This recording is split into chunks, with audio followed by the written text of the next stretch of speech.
नमस्कार मु सुचित्रा मो चैनल को आपण समस्त को बहुत बहुत स्वागत। मु आज आपण मन पम्पकिन चिल्ली रेसिपी नहीं आसी। जदि आपण मन घरे किसी भी परिवा नथिबो आपण माने कखार चिल्ली बनैकिना खाई परिबे। तले आसंतु स्टार्ट करबा। कखार चिल्ली करिया पई मोइठी 500 ग्राम कखार नेछि। प्रथमे आको चोपा छडे छोट छोट पीस रे काटी नबा। एट देखंतु मु ताको छोट छोट काटी के धोई नेछि। एबे ताको बॉईल करबा। एटी हम प्रेशर कुकर में पानी दे देछि। सेथरे अल्प टिके दे दोछि हल्दी पाउडर, गोटे छोट चामच दोछि लूण।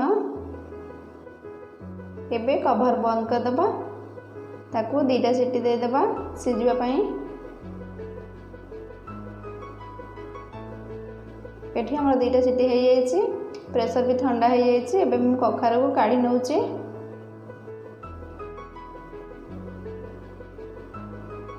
कखार जमी किसी भी पानी आसबनी से देखिकी नहीं देवे। एबे आकुटे ठंडा हाँपाई छाड़ीदबा। ये ठंडा हो जाइए। एबे ताको हाथ में चकटी नबा।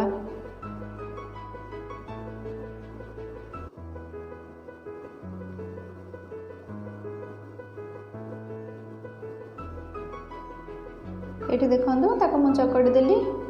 एबे एथरे दबा मैदा। मैदा देखिकी नहीं दबा। एठी मु हाफ कप मैदा नहीं। आपण माने मैदा बदल में कॉर्नफ्लोर भी नहीं पारे। आपण माने कखार रे जति मॉइस्चर थिबो देखिकी नहीं देबे। जेमिति आमे पकोड़ी करि परिबा सेही परी मैदा देखिकी नहीं चकड़ीबा। एठी मु आउ टिके मैदा दउची।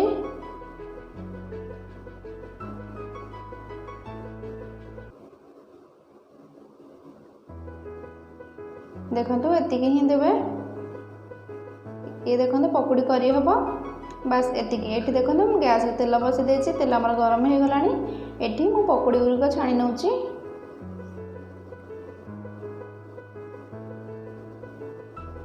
गैस फ्लेम को मीडियम रे रखिबे। एठी ताकू टिके उल्ट पलट कर दबा।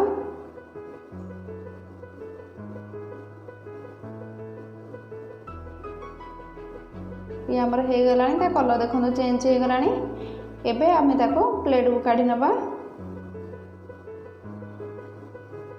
एपरी आमे बाकी गुड़िक छाणी नबा।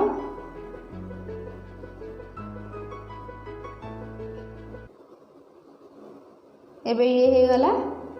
एबे ताको प्लेट को काढी नबा।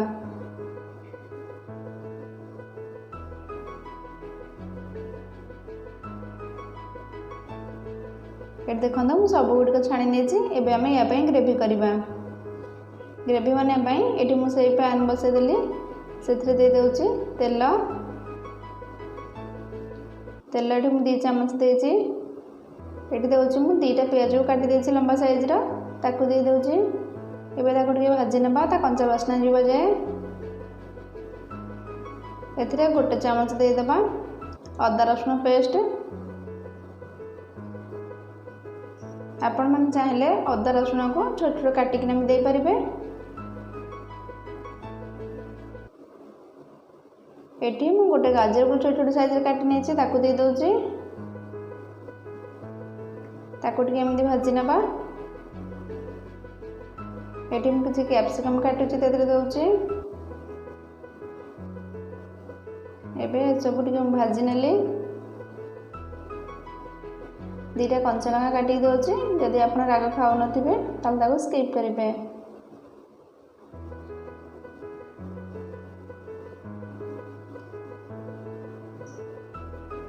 गोटे छोट चामच हल्दी पाउडर, अल्प टिके लूण। ताको टिके एमती पियाज सहित मिसई दबा। देखंतु एठी हम सब सॉफ्ट हो गलानी। एथिरे मु दे दोछि 2 चामच टमाटो सॉस,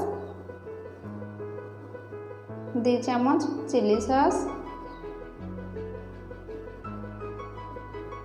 मैं ताकू टिके एमती मिसई नउछि। एटी गोटे छोट चामच सोया सॉस।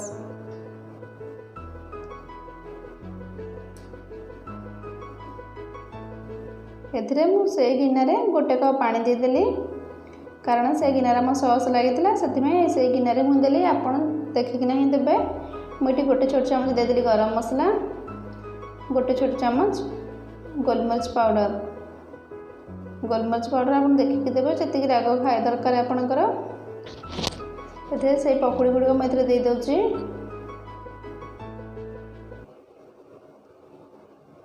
एबे ताकू टिके भल भाव एमती मिसई नेबा। एबे ताकू टिके कवर करदबा 5 मिनट पई।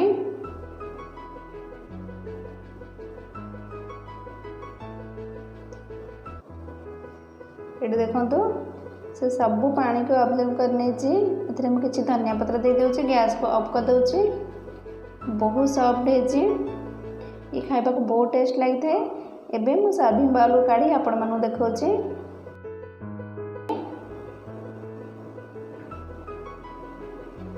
ये खाइबा को बहुत टेस्ट लगे। आपण माने को रोटी ना भात सहित साइड रे खाई परिबे।